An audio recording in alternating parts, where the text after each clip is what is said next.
صوفیاء کرام وہ بابرکت کارواں ہیں، بارحمت کارواں ہے، جنہوں نے تکبر، خود غرضی، مفاد پرستی، دنیا پرستی، حرص اور آز کے اندھیروں کو چھوڑ کر حالات جیسے بھی ہوں رسول معظم کی راہ پر چلنے کی کوشش کی۔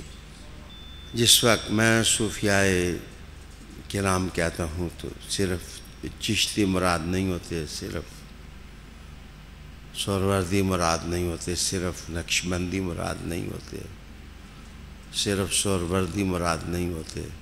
اس قافلے میں امام زین العابدین بھی ہوتے ہیں، امام باقر بھی ہوتے ہیں، امام جعفر صادق بھی ہوتے ہیں، ان کی اولاد امجاد کا قافلہ بھی ہوتا ہے۔ اس میں مولانا روم کے دامن گرفتہ بھی ہوتے ہیں، اس میں غزالی کی علم و حکمت کا چراغاں کرنے والے بھی ہوتے ہیں۔ تصوف تعصب نہیں سکھاتا، محبت سکھاتا، پیار سکھاتا ہے۔